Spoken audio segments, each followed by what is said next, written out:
Assalamualaikum bunda-bunda teman-teman, apa kabarnya? Semoga bunda-bunda dan teman semuanya semoga selalu sehat dan bahagia selalu ya. Balik lagi nih sama Mama Asifa alias Mama Mujib. Kali ini saya mau bikin catatan sederhana ya, catatan bulanan saya dari penghasilan gaji Pak suami gitu. Karena yang kerja itu hanya Pak suami ya. Alhamdulillah mungkin gajinya itu nggak seberapa untuk teman-teman bunda-bunda semuanya, tapi alhamdulillah ini cukup untuk keluarga saya gitu ya. Ini penghasilan di kota kecil ya, di kota Ciamis, gaji di bawah UMR. Dan untuk anggota itu keluarga saya ada 4 ya, saya, pas suami, dan 2 orang anak. Anak pertama saya perempuan sudah SMP dan anak kedua saya masih toddler usianya 3 tahun. Alhamdulillah cowok ya sama cewek. Sambil saya mau nulis-nulis itu ya sedikit awalan gitu ya.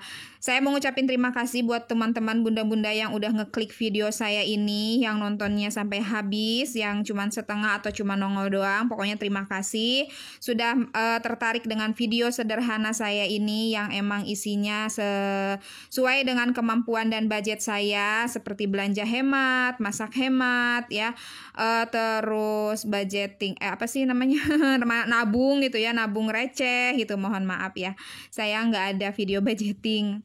Ini juga catatan sederhana yang sudah selama ini saya terapkan, cuman baru saya up 2 kali ya. Ini juga memberanikan karena malu aja gitu ya, tulisan ceker ayam dan tadinya kayak penghasilannya segini, takut pada nggak percaya gitu, tapi ya ini emang faktanya segini gitu ya. Faktanya emang begini gitu ya, tidak dilebih-lebihkan, tidak dikurang-kurangkan.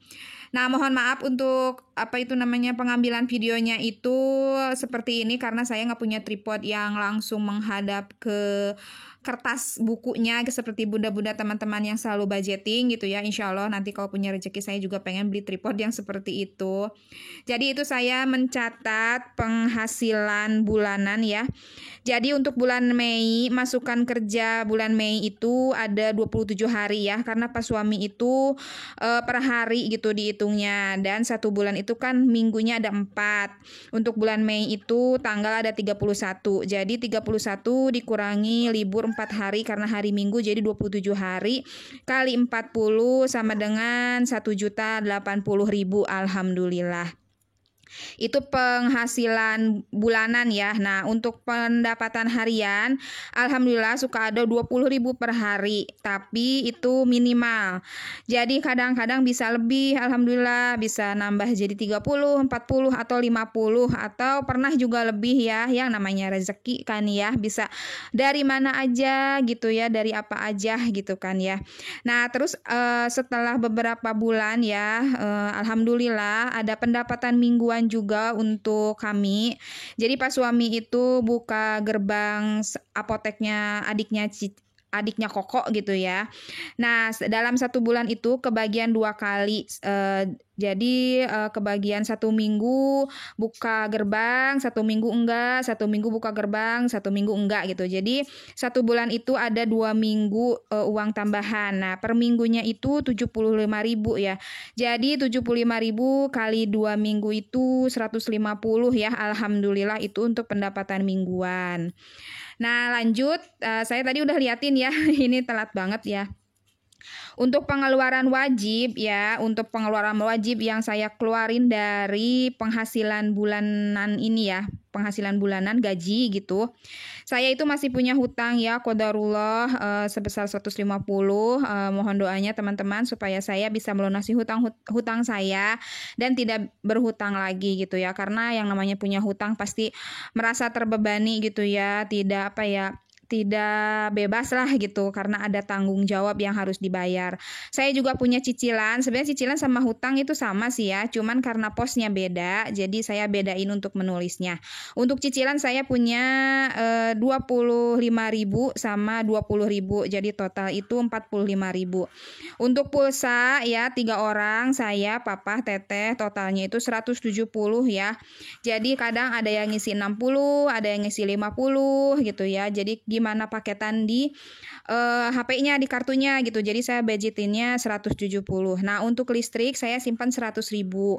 Karena alhamdulillah ibu mertua selalu nambahin untuk bayar listrik sebesar 100.000 ya. Dan untuk listrik per bulan itu nggak tentu, untuk bulan kemarin aja 200 lebih gitu ya, dan kadang-kadang 200 kurang gitu. Jadi untuk simpenan 100.000 aja dulu, nanti kalau lebihnya dikit-dikit kan bisa dari per harian gitu atau mingguan ya tambahannya. Untuk beras saya beli yang 13.000 aja, saya belinya 10 kilo itu di 2 kali beli gitu ya. Jadi totalnya 130.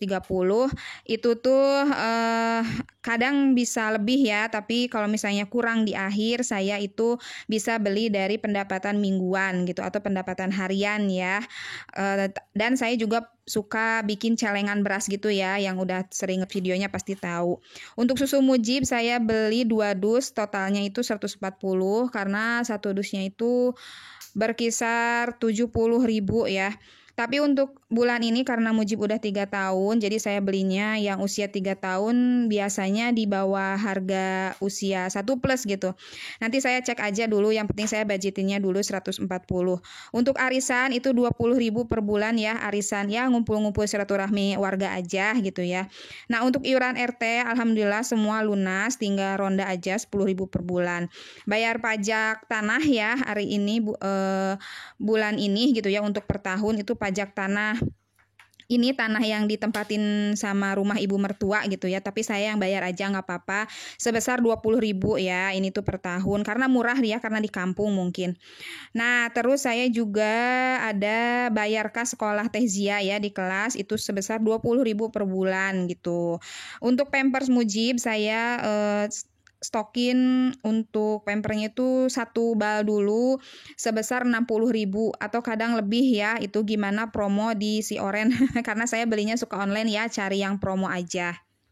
Tapi kadang ya untuk pamper Mujib itu bisa kurang ya, karena kan kalau keluar rumah masih pakai pamper ya. Jadi saya itu paling di akhir kalau habis saya beli yang rencengan gitu atau pakan kecil gitu ya, yang 1 pak itu ada yang murah ya, sekitaran 15.000 isi 6 misalnya gitu. Nah, paling saya siasatin seperti itu. Nah, untuk pendapatan bulan Mei itu 1.080.000 ya, dikurangi pengeluaran wajib yang tadi saya udah sebutkan, saya udah totalkan ya. Totalnya 865.000. Jadi total sisa 215.000. Nah, teman-teman dan Bunda percaya nggak sih total sisa seperti itu bisa cukup atau enggak? Saya percaya cukup ya, saya yang ngalamin alhamdulillah. Allah itu sesuai prasangka hambanya. Saya selalu berprasangka saya bisa, keluarga saya bisa, rezeki Allah itu pasti ada. Setiap orang yang bernapas pasti Allah kasih rezeki. Dan emang itu benar ya teman-teman bunda-bunda. Selama ini saya masih hidup ya, ini tidak kelaparan, alhamdulillah. Kebutuhan anak masih bisa terpenuhi, alhamdulillah. Karena gaji emang sudah dipatok seperti itu, tapi rezeki tidak ada yang mematok ya. Rezeki sesuai dengan yang Allah kasih aja. Nah, itu untuk catatannya seperti itu ya bunda-bunda teman-teman.